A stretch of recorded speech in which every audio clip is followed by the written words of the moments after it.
अस्सलाम वालेकुम दोस्तों, मुझे चैनल ना भलेकार सब का पहिरियां जे तव्हां मूंखे सब्सक्राइब नाहे कयो त हींअर ई सब्सक्राइब करियो। नोटिफिकेशन बेल आइकन खे ज़रूरु दबाइजो त जीअं तव्हां मुंहिंजी का बि वीडियो मिस न करे सघो। जीअं मूं तव्हांखे पोएं सबक में सेखारियो हो त पैराग्राफ स्टाइल्स कीअं ठाहिबा आहिनि, उन्हनि खे डॉक्यूमेंट जे हिस्सनि ते कीअं अप्लाई कबा आहिनि ऐं हुननि जा एट्रीब्यूट्स ऐं अपीयरेंस ॿिनि टिनि क्लिक्स में कीअं तब्दील कबा आहिनि। पोइ तव्हांखे उन्हनि एट्रीब्यूट्स ऐं टाइपफेसिस खे डॉक्यूमेंट में घड़ी घड़ी बदिलण जी ज़रूरत न पवंदी। मां हिन ट्यूटोरियल जो पहिरियों ऐं ॿियों पार्ट वीडियो जे डिस्क्रिप्शन में रखी वरितो आहे। हिन ट्यूटोरियल में आउं तव्हांखे सेखारींदसि त हेडिंग्स पैराग्राफ स्टाइल्स शुरू खां वठी आख़िर ताईं कीअं ठाहिबा आहिनि। हलो त शुरू था कयूं।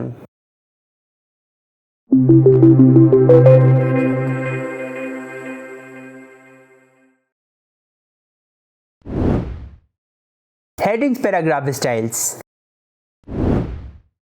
भले तव्हां इन डिज़ाइन कीअं बि इस्तेमालु कंदा हुजो, हेडिंग्स पैराग्राफ स्टाइल जा अहम हिस्सा रहंदा, छो त उहो लेवल्स में विराइजंदो आहे, जीअं त हेडिंग 1, हेडिंग 2, हेडिंग 3, हेडिंग 4 वग़ैरह।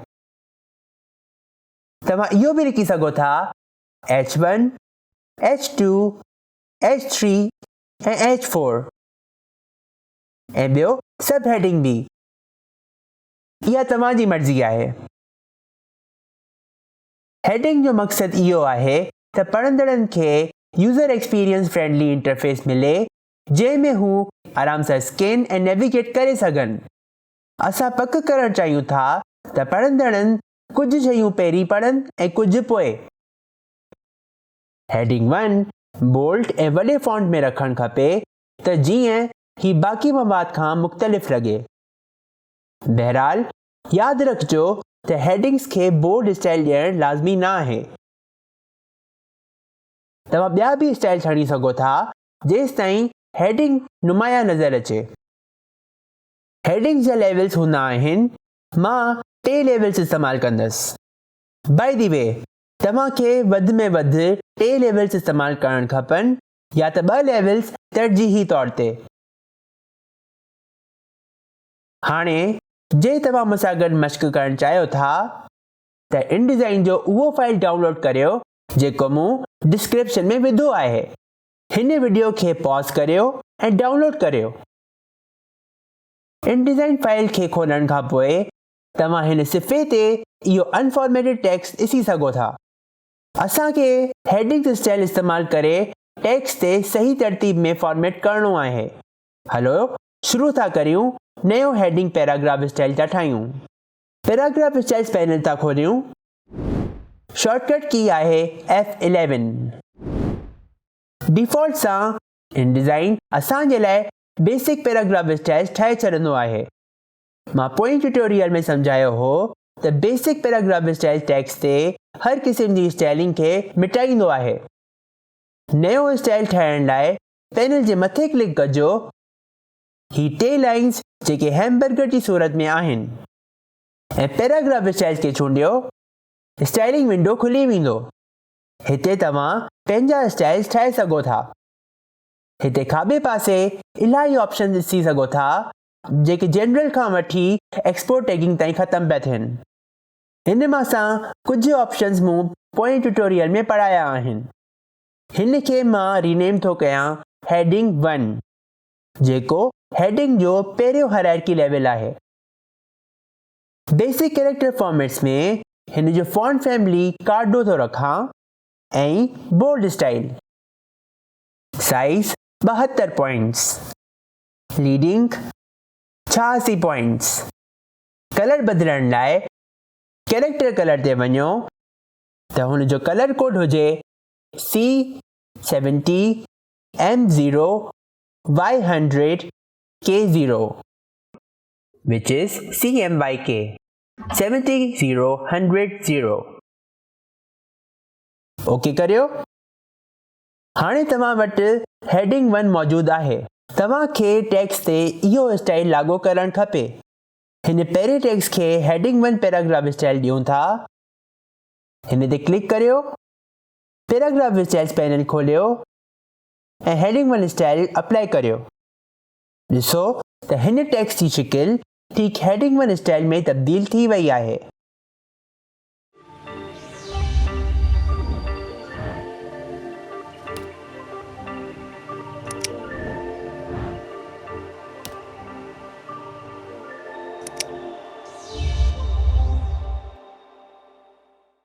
फर्ज़ करियो त तव्हां हेडिंग 1 हिन वॾे पैराग्राफ ते लागू कयो आहे।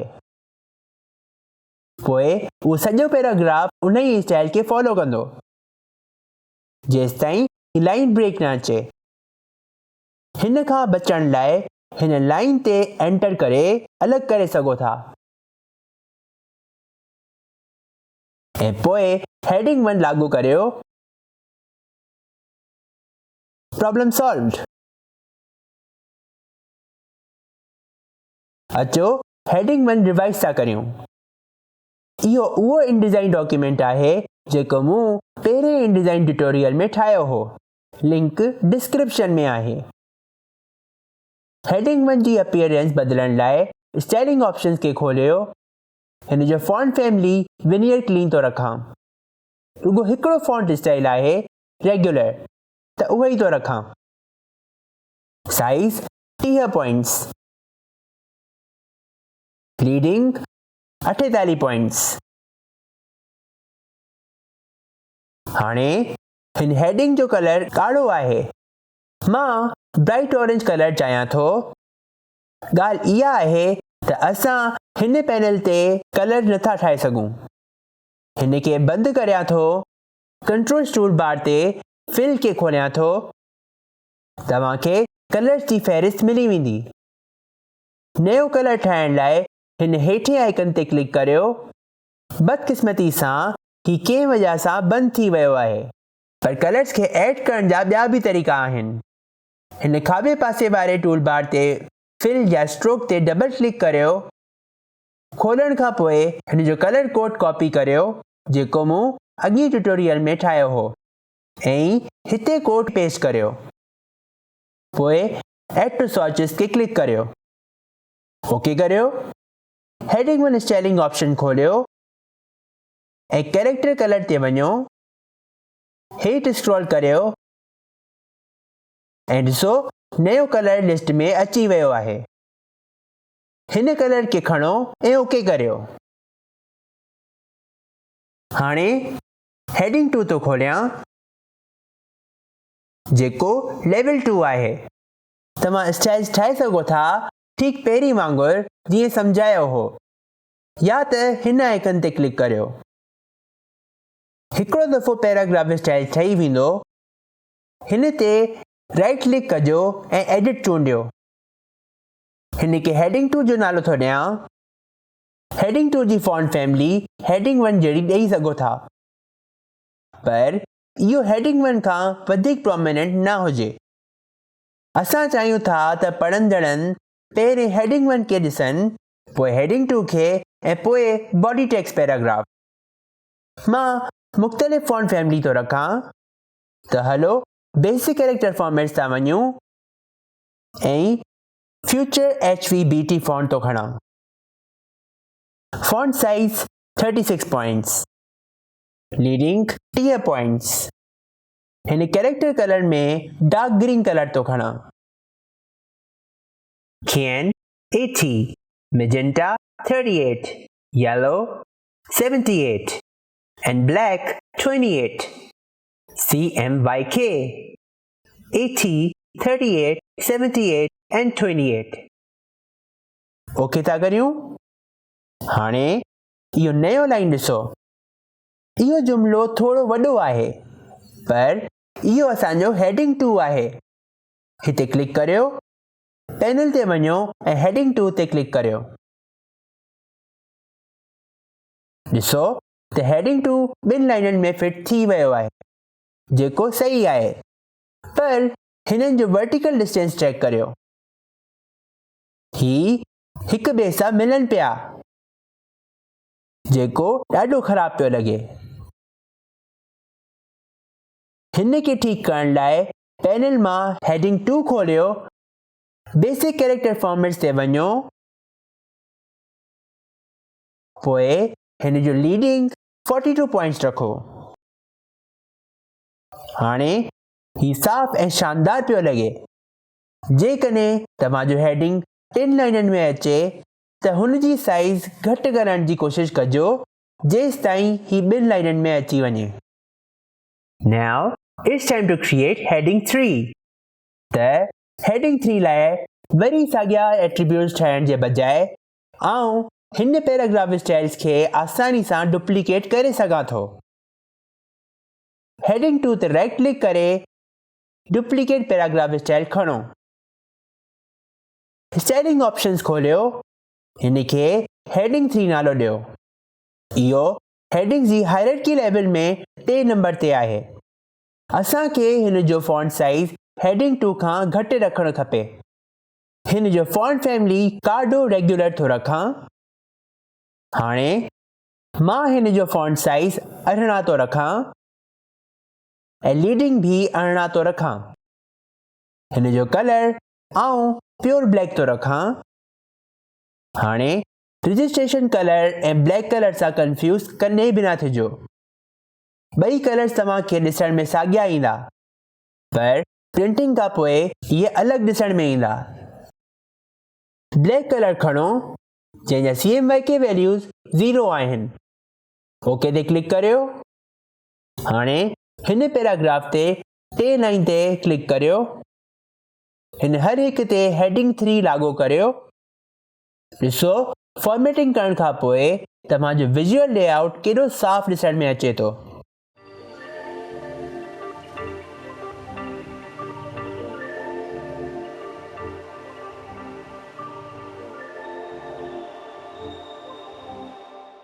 हलो हिन जो रंग था बदिलियूं। मां साॻियो डॉक्यूमेंट इस्तेमालु पियो कयां। हेडिंग 3 जो स्टाइलिंग पैनल खोलियो, कैरेक्टर कलर्स ते वञो।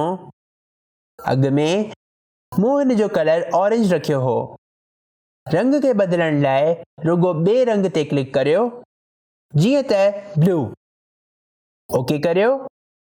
इन डिज़ाइन पंहिंजे पाण उन्हनि टेक्स्ट जी शिकिल बदिले वरिती आहे जंहिं ते हेडिंग 3 लागू हो। केतिरो आसान आहे, है न? हाणे हिन एक्सरसाइज में मां चाहियां थो त तव्हां हेडिंग 4 पैराग्राफ स्टाइल ठाहियो जेको हायरार्की लेवल में 4थे लेवल ते थो अचे। उन खां पोइ उन्हनि टेक्स्ट ते रेलेवेंट पैराग्राफ स्टाइल अप्लाई करे छॾिजो। तव्हां मूंखे ईमेल भी करे सघो था javadsumro1988@gmail.com। तव्हां मुंहिंजे इंस्टाग्राम ते भी राब्तो करे सघो था javadsumro studios। जे तव्हांखे को भी मसइलो पेश अचे त कमेंट सेक्शन में ज़रूर ॿुधाइजो। मां तव्हांजी हेल्प ज़रूर कंदसि। अॼु जो टिप, जेकी भी एडिटिंग तव्हां अडोबी इनडिज़ाइन में कंदा हुजो, जेतिरो थी सघे त कोशिश कजो कंटेंट खे डायरेक्टली कंट्रोल टूल बार मां एडिट न कजो। मूंखे ख़बर आहे त ही कंट्रोल टूल बार तव्हांजे लाइ शयूं आसान थो ठाहे, छो त उहो इंटरफेस जे मथे मौजूदु हूंदो आहे, पर हू पैराग्राफ स्टाइल्स खे नज़रअंदाज कंदो आहे जेको कंटेंट जी विजुअल कंसिस्टेंसी खे ख़राब करे सघे थो। हलो त हिन टेक्स्ट जी फॉन्ट स्टाइल इटैलिक थो करियां।